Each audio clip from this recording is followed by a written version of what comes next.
Good morning, everyone. Today is May 14th. 14 days left of school.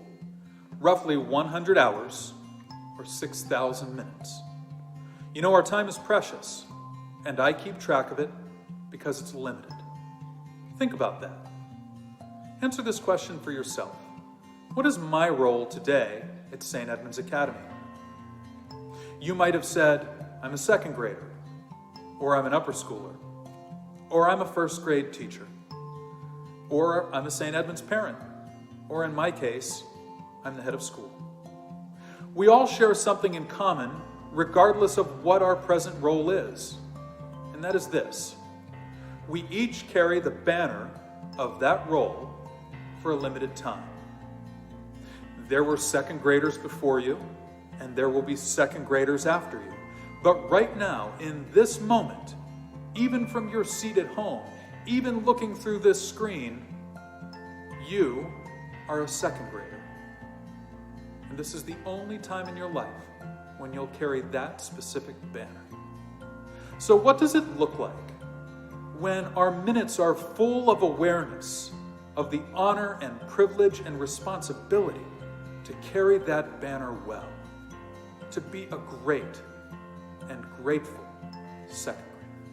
For this day at St. Edmund's Academy, what does it look like when we accept the victories and setbacks that enter our lives with gratitude for the opportunity it gives us to keep growing? You know, once you put this banner down, you'll pick up another. Very soon, second graders will become third graders, and third graders will become fourth graders, and so on. Until eventually, you are all alumni of St. Edmund's Academy. Here's another fun fact about time. How much something matters to you and why it matters in the first place changes as you get older. For example, over the past half-decade, do you want to guess how many students have rushed into my office to say, Dr. Barnett, thank you. Thank you so much for requiring me to take 2 consecutive years of Latin.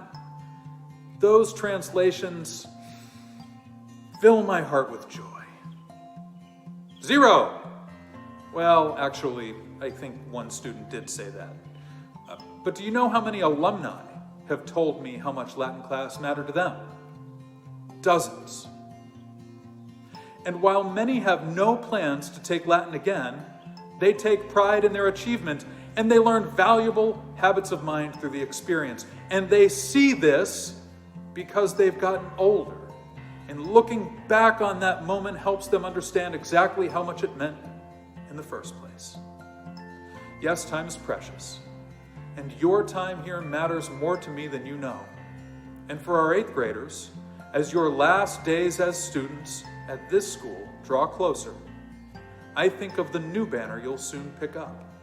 Soon, you will be alumni of St. Edmund's Academy. In that new role, I hope you'll always have room in your heart to care for this school the way so many alumni care for all of you today. Good morning. George Childs, class of 79. I'm here in Pittsburgh with you. I remember almost every day to say the following poem. You may recognize the first stanza. Forth in thy name, O Lord, I go, my daily labor to pursue. Thee, only thee, resolve to know, in all I think, or speak, or do. The task thy wisdom hath assigned, O let me cheerfully fulfill. In all my works thy presence find, and prove thy good and perfect will. Thee may I set at my right hand, whose eyes mine inmost substance see, and labor on at thy command, and offer all my works to thee.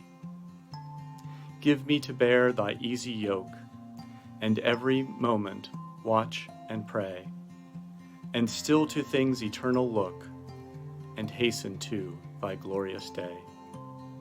For thee delightfully employ whate'er thy bounteous grace hath given, and run my course with even joy, and closely walk with thee to heaven.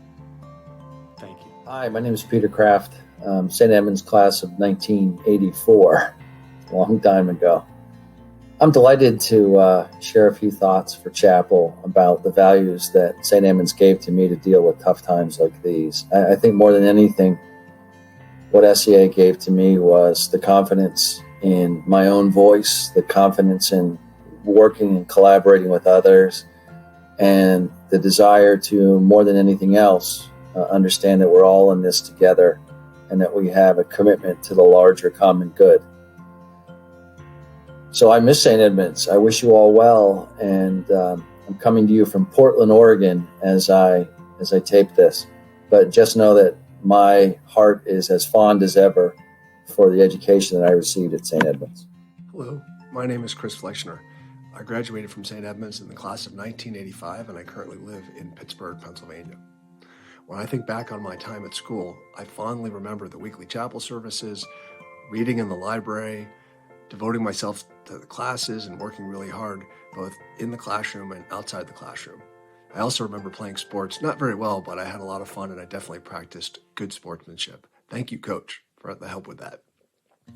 After all these years, I cannot remember very many specific homework assignments or classroom projects, except for a few instances. But I have very vivid memories of the many teachers and administrators and the values they taught us. Through conversations and interactions, we reinforced values such as caring for one another, being honest with ourselves and with others, holding ourselves to high standards, appreciating the needs and differences and talents of each other, and just lots of other things that happen in big ways and small ways. And I got to see that happen again when my children, Kay and Andrew, had a chance to attend St. Edmund's as well. Now, I continue to apply all these values as a grown-up. I practice them at home, I practice them at work, and for the last couple months, my work and home have been in the same place, just as your school and your home have been in the same place. I think that we don't know what the future is going to hold, but the values that we learn at school, at home, are going to continue for the rest of our lives to help steer us in positive directions to be both the best we can be and also to help others. Have a great day. Hi, my name is Jessica Gramlich, St. Edmund's class of 1998. And the values that are most important to me in helping me sort of get through these very stressful times are values that I learned at St. Edmund's Academy. The three values that are most important to me are kindness, integrity, and social responsibility. I learned at St. Edmund's that kindness can turn any negative situation into a positive one. I also learned that staying true to your word and people being able to trust your word through your integrity is most important. And I also learned that being part of a community is more important than just being alone. And so social responsibility is a really important piece of how I live my day in treating sort of clients, in interacting with my family and friends. And my closest friends in the world are friends that I met and went to school with at St. Edmund's because we share these values. And that is how we interact with each other, how we interact with the people around us. This is Brendan Brown from the class of 2007, chiming in from my mother's house in Squirrel Hill, where I've been social distancing with her for the last 2 months. I think the core values that were instilled in me and my family during our time with St. Edmund's are so important now, perhaps more than ever, as we address unknowns, specifically because we don't have rules, we don't have an established system for guiding our behavior. But those values will constantly serve as a compass in leading us to virtuous behavior. Hi, I'm Sam Childs, class of 2013. I'm currently at Tulane University, and I think that during our quarantine it's incredibly important to respect the needs and feelings of others. We're all living in very close quarters with our families, so it's doubly important just to make sure that everybody's on the same page, especially if someone else is in a Zoom call. Gotta be quiet. Just being respectful of all those little things, it really adds up. Hi, I'm Piper Jacqueline from the class of 2017, and I'm sharing from a place that you all may be missing. So you may remember that last week in chapel, Dr. Barnett mentioned to you all that in 8th grade, I pointed out to him that the ceiling looks like chocolate. And I would just like to take this time to say that, especially during times like these, you need to have fun with ordinary things and find some time to laugh. And just take advantage of any opportunities that might come your way.